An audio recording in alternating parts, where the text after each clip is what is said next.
what's a highway? And as you can see there, it's a generic title.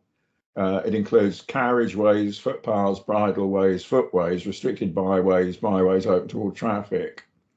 A carriageway is what we sometimes call an all-purpose highway, in the sense that it's open to vehicular traffic, pedestrians, horses, you name it, all types of traffic. A footway, if I can get the cursor over there, is a pedestrian area which is adjacent to a carriageway. So the Americans call them sidewalks, which is probably a better name actually. So a footway is a pedestrian way which is adjacent to a carriageway. The footpath is a freestanding public right of way on foot only, not associated with a carriageway. A bridleway, as the name suggests, is open to horse traffic, but it's also open to pedestrians and to cyclists. So that's a bridleway. I'll come look at restricted byways and byways to open to all traffic in a moment, because I need to dwell on those a bit now that we're looking at things in a bit more depth. But generally, highway lawyers refer to footpaths, bridleways, restricted byways, byways open to all traffic, i.e. boats, as public rights of way. I need to mention roads used as public paths in a moment. It might be that those of you who've done a bit of research have seen that phrase, and I do need to have a look at that. So that's basically the classifications we're looking at. So I say, bear in mind that the word highway is generic, and the first question is, if I'm looking at highway problem, is it a highway?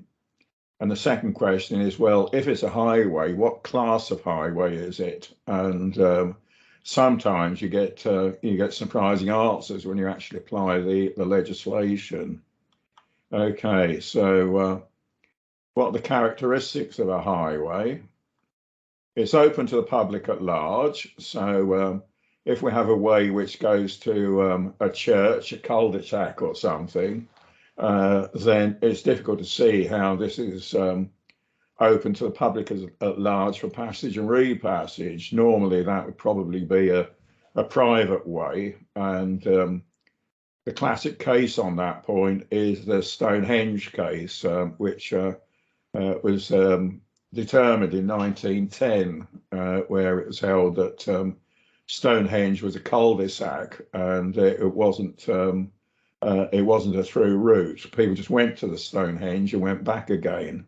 That was Mr. Justice Farwell in 1910, the Attorney General and Antrobus. I think the decision was wrong, but there you go.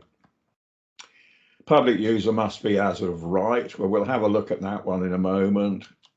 Public right must be for passage. So if we were doing a live seminar, I'll be drawing a nice big diagram on the flip chart now, showing people walking their dogs in fields.